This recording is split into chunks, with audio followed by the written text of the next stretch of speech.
Bonjour, merci de nous retrouver pour ce nouvel épisode des Inédits de l'été à Bourg-en-Bresse, un épisode consacré au patrimoine culturel de Bourg-en-Bresse. Alors, si l'on parle de patrimoine, on pense forcément ici au monastère royal de Brou, un édifice construit au début du XVIe siècle à l'initiative de Marguerite d'Autriche. C'est un édifice qui comprend une église funéraire, 3 cloîtres, des bâtiments conventuels qui accueillent aujourd'hui les collections du musée de Beaux-Arts et puis de magnifiques jardins.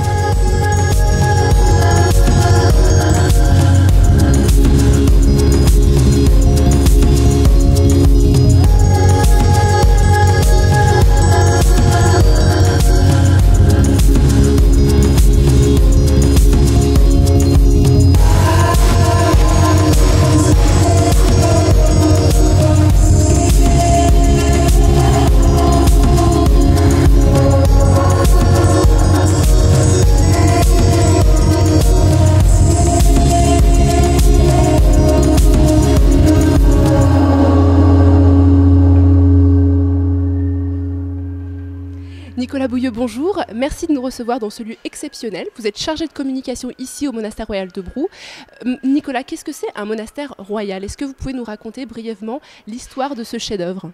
Au début du XVIe siècle, Marguerite d'Autriche décide de construire ce formidable monument, donc composé d'une église et de 3 cloîtres, pour abriter 3 somptueux tombeaux, le sien propre, celui de son mari Philibert le Beau et celui de sa belle-mère, et charge des moines augustins de prier pour la mémoire de son mari.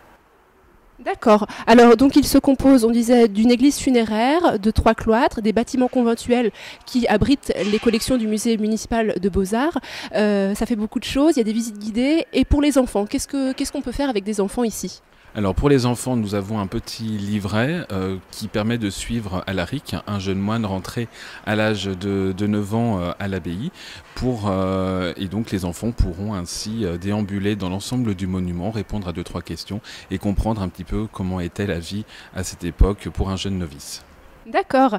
Et alors, moi j'ai une petite question subsidiaire. On raconte, alors info ou intox, qu'il y aurait un Brou secret, qu'il y aurait des galeries qui partiraient depuis le monastère de Brou et qui déboucheraient au centre-ville de Bourg-en-Bresse. Est-ce que c'est vrai? Est-ce que c'est faux? Alors, il y aurait effectivement des souterrains, mais qui ne conduiraient pas à Bourg-en-Bresse, mais à Pondin, où Marguerite d'Autriche avait sa résidence secondaire, donc son château à Pondin. Donc voilà, essayez de retrouver ce tunnel et puis vous arriverez à Pondin. Il y en a qui cherchent? Il y en a qui cherchent, bien sûr. D'accord. Merci Nicolas.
À découvrir à Bourg-en-Bresse, comme par exemple les très beaux quartiers anciens de la ville ou encore le circuit des églises romanes de l'Agglo, dont le guide de visite libre est disponible à l'office de tourisme de Bourg-en-Bresse Agglomération, l'église Notre-Dame du centre-ville ou encore l'apothicairerie, l'ancienne pharmacie de l'Hôtel-Dieu. Nous allons d'ailleurs rejoindre Edith qui est guide interprète nationale à l'office de tourisme de Bourg-en-Bresse Agglomération et qui va nous dévoiler tous les secrets sur ce patrimoine médical absolument exceptionnel.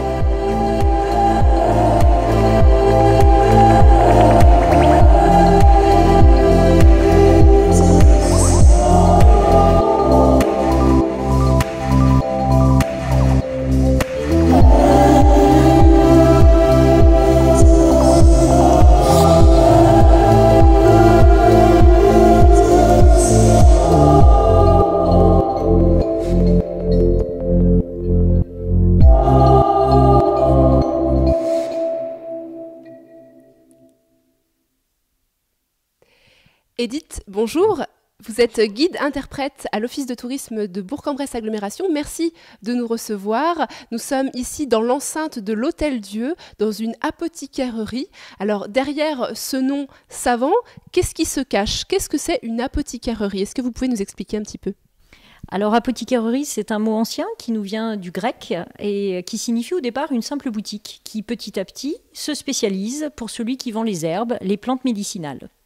Donc, on est en fait chez le pharmacien de l'époque. Donc, en fait, on est dans une ancienne pharmacie. Exactement, pharmacie hospitalière, donc qui appartenait à l'hôpital, l'Hôtel-Dieu, qui a été construit à la fin du XVIIIe siècle. Et je crois que cette apothicairerie présente 3 salles successives en enfilade, dont un laboratoire. Alors, qu'est-ce qu'on pouvait bien faire dans un laboratoire à l'époque? Alors aujourd'hui, avoir un laboratoire dans une apothicairerie, ça semble évident. Malheureusement, il y en a maintenant de très rares à découvrir. La chance que nous avons à Bourg-en-Bresse, c'est d'avoir ce laboratoire conservé en l'état, c'est-à-dire la pièce de préparation, la pièce où on va élaborer tous les médicaments. Les plantes vont être transformées, mais il n'y a pas que les plantes, il y a aussi les minéraux et les animaux. Donc on va faire des médicaments dans ce laboratoire. Et pour faire ces médicaments, eh bien, on avait besoin de livres. Je sais qu'il y a une belle bibliothèque dans l'officine. Qu'est-ce qu'on peut trouver dans cette bibliothèque, par exemple ? Alors dans l'arrière-boutique, effectivement, et on a une bibliothèque avec les livres de recettes qui permettaient à l'époque aux officiantes, c'est-à-dire aux religieuses, de pouvoir transformer les matières premières et de pouvoir réaliser les différents remèdes. Donc le plus ancien de nos livres date du XVIIe siècle. Et alors, dans cette belle salle de vente, dans cette officine, on trouve énormément de pots, de contenants. Est-ce que vous pouvez nous en décrire quelques-uns ? Alors, il y a en fait au total plus de 1000 contenants, dont la plupart ont toujours leur contenu. C'est ça qui est assez exceptionnel. Certains sont très grands, comme les pots de montre ou les pots de monstre, comme on dit. Alors, monstre, ça vient de monstrare en latin, qui veut dire montrer. Ce sont des pots qui étaient là pour bien vous préciser que vous étiez dans une apothicairerie. Mais ce ne sont pas forcément ceux qui recèlent les plus beaux secrets des apothicaires. Mais quand on ouvre un pot, bien souvent, ou une boîte d'ailleurs, on trouve à l'intérieur toujours le contenu. Alors ça peut être des plantes, ça peut être des onguents, ça peut être des liquides, ça peut être des miels, ça peut être beaucoup de choses, mais tout est pratiquement préservé à 80%. D'accord, donc beaucoup de choses à découvrir.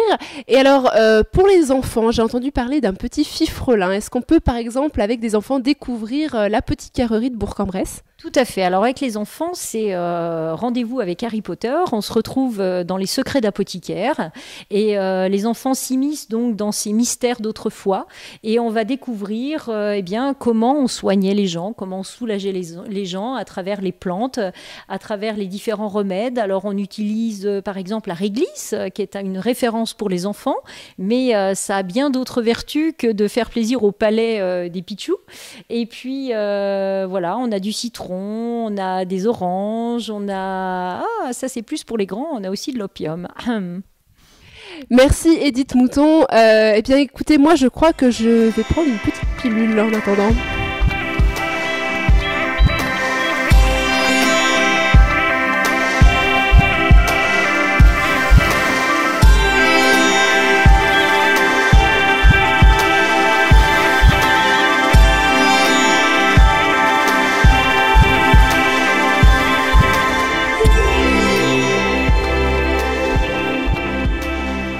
Petit détour dans l'ouest de Bourg-en-Bresse pour découvrir de charmants exemples de l'art roman en Bresse. 5 édifices à découvrir sur une boucle de 33 km au départ de la cité burgienne.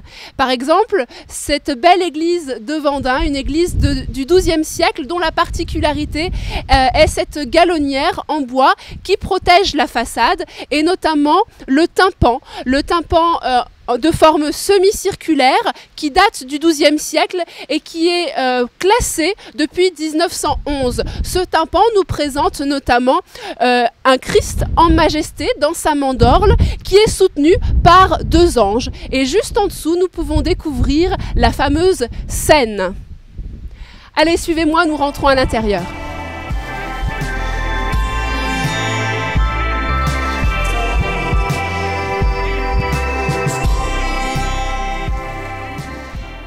Dans l'Europe médiévale, l'art roman concerne une période allant de l'an 1000, 1030 plus précisément, jusqu'au milieu du XIIe siècle. Cela correspond à une période de troubles et d'instabilité. La France se couvre alors d'un manteau d'église, car l'église est la principale force spirituelle et matérielle de son temps. L'art roman est donc essentiellement religieux et montre l'essor de la chrétienté occidentale. Ici, dans l'Ain, de beaux exemples d'art roman égayent notre paysage, comme par exemple l'église de Vendin que nous avons vue depuis l'extérieur, qui présente une galonnière, mais également l'église de Buélas qui présente un très beau porche en bois. Certaines de ces églises dépendaient du diocèse de Lyon. C'est le cas de l'église de Saint-André-sur-Vieuxjon et l'église de Saint-Rémy, toutes deux datant respectivement des XIe et XIIe siècles. Vous pouvez vous-même découvrir ces 5 édifices de l'art roman dans l'agglomération de Bourg-en-Bresse grâce à ce guide de visite libre disponible gratuitement à l'Office de tourisme de Bourg-en-Bresse Agglomération.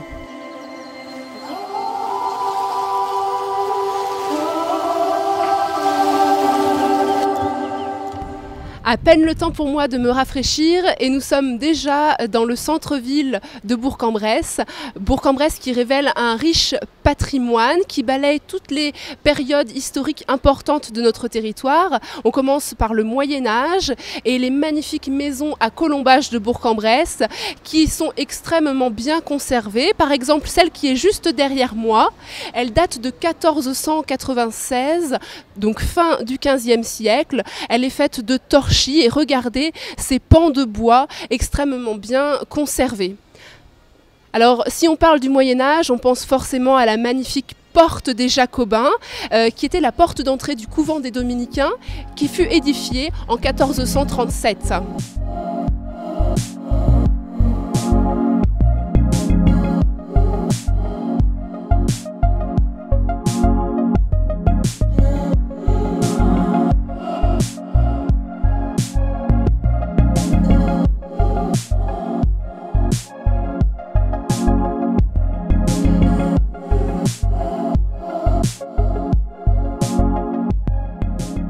Le XVIIIe siècle est également bien représenté dans la cité burgienne avec les nombreux hôtels particuliers, dont le fameux hôtel Marron de Meillonnard, rebaptisé depuis peu H2M, et qui accueille aujourd'hui de nombreuses expositions d'art contemporain. Et puis regardez derrière moi l'hôtel de ville et juste en face l'hôtel particulier de Bohan. Ce sont tous deux des édifices datant du XVIIIe siècle.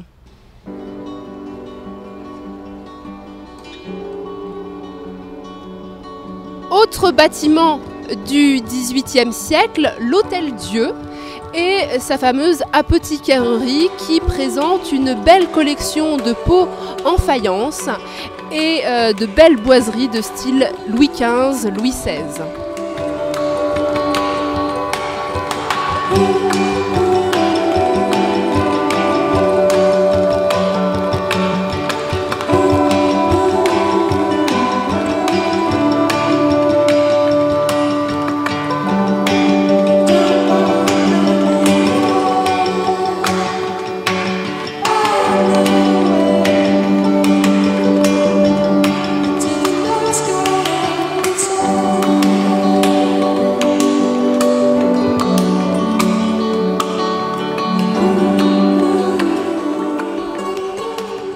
Les deux édifices que vous apercevez derrière moi sont tous deux de style néoclassique. Ils ont été édifiés en 1898 par Tony Ferret, l'architecte départemental à l'époque. Et ces deux édifices trônent sur le très célèbre cours de Verdun, qui est également un aménagement du 19e siècle et qui est un véritable lieu de vie ici pour tous les Burgiens. On s'y retrouvera d'ailleurs très certainement pour un autre épisode dédié à la gastronomie.